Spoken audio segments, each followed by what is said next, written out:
You think you understand large. You don't. The largest thing you have ever seen, a mountain, an ocean, a storm from space, is so small against what exists that the comparison doesn't work.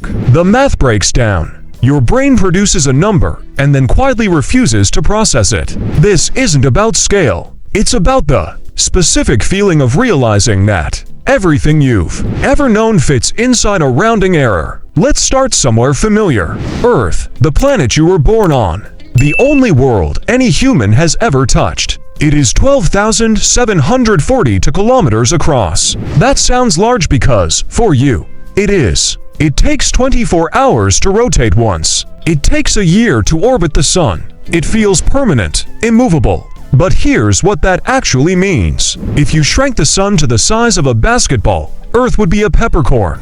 Not a small object, an individual peppercorn, sitting roughly 26 meters away from that basketball in empty space. You could walk the distance in seconds. That's the solar system at human scale. And the sun itself, the object that peppercorn is orbiting, is already almost incomprehensible. 1,300,000 Earths fit inside it. If Earth were a marble, you could pour 1.3 minus one of them into the volume of the sun and still have room. It burns 600 million tons of hydrogen every single second. It has been doing this for 4.6 billion years. And the sun is not a large star. Let's be precise about this. The sun is a G-type main sequence star. Medium mass, medium size, average luminosity. In the catalog of stars in the Milky Way alone, the sun ranks somewhere in the middle. It is not remarkable for its size. It is not remarkable for its brightness. It is, by stellar standards, ordinary. There are stars that make the sun look like that peppercorn looked next to the basketball. Sirius, the brightest star in your night sky, is 1.7 times wider than the sun and 25 times more luminous. It looks like a bright point of light from Earth. In reality, if Sirius replaced the sun in our solar system, the energy output alone would strip the ozone layer within centuries. But Sirius is still not large. Pollux, in the constellation Gemini, is 9 times the sun's diameter. Arcturus, that orange giant you can find on any clear night, is 25 times wider than the sun. These are not rare objects. These are stars visible to the naked eye. Stars ancient humans used for navigation. And they are tens of times larger than the thing keeping every living organism on Earth alive. And then something happened to the scale. We found the giants. Betelgeuse. You know the name. The red shoulder of Orion. A red supergiant sitting 700 light-years from Earth. It is currently dying, unstable, dimming irregularly, losing mass in asymmetric eruptions that astronomers are still trying to explain. When it finally collapses, the explosion will be visible in daylight from Earth. Betelgeuse is 700 times wider than the sun. Place Betelgeuse at the center of our solar system, and its surface extends beyond the orbit of Jupiter. Not to Jupiter, past it. Mercury, Venus, Earth, Mars, the asteroid belt, Jupiter, all of it, swallowed, gone, existing inside the outer layers of a single star. The sun, from inside Betelgeuse, would be invisible. But here's the problem. Betelgeuse is not the largest star we've found. UY Scuti was once considered the largest known star, a red hypergent in the constellation Scutum. Its radius is approximately 1,700 times that of the sun. If you replace the sun with UY Scuti, its edge would reach beyond the orbit of Saturn.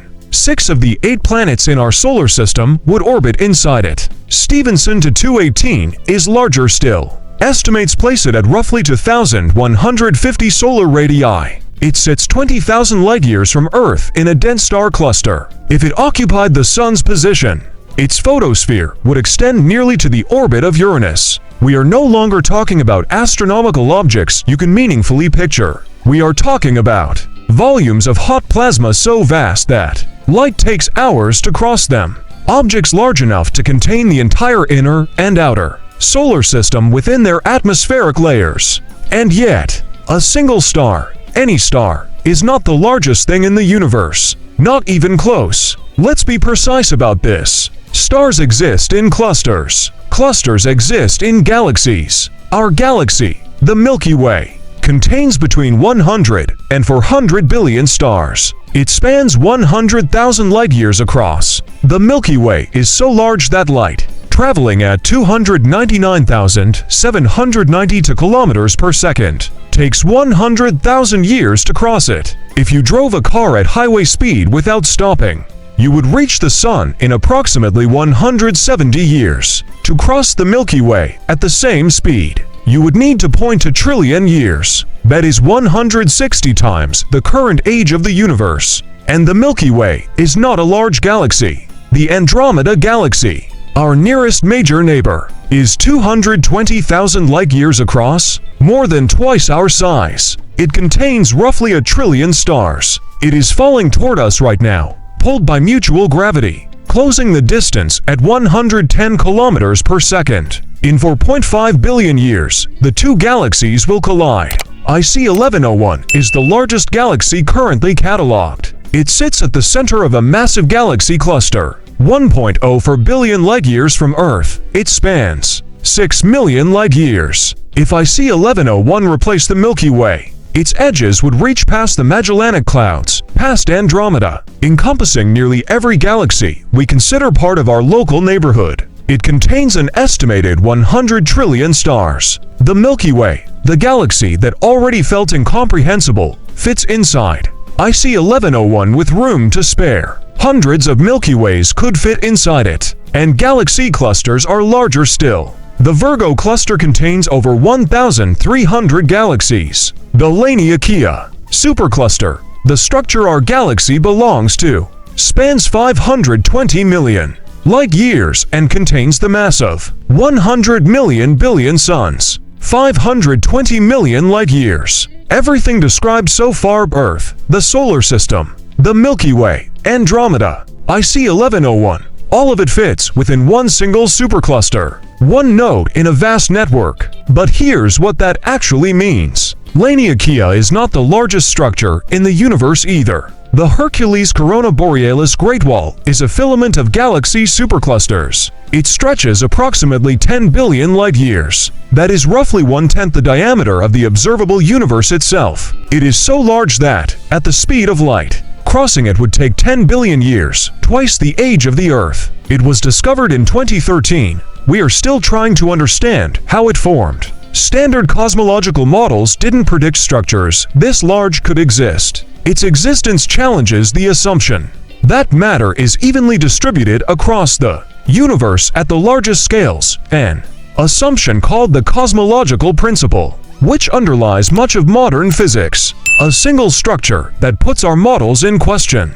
And then there is the observable universe itself, 93 billion light-years in diameter. Not because the universe is only that large. We don't know how large the universe actually is, but because light has only had 13.8 billion years to travel since the Big Bang, and space itself has been expanding during that entire time. We can only see what light has had time to reach us from. Everything described in this video, every star, every galaxy, every supercluster, exists within this sphere, within the limit of what can ever be known from where we stand. And beyond that boundary, space continues, possibly forever, possibly filled with the same structures, stars, galaxies, clusters, walls, repeating in patterns we will never observe, regions of the universe where our light will never arrive, where our existence will never be detectable, structures that may be larger than anything described here, larger in ways that cannot be measured.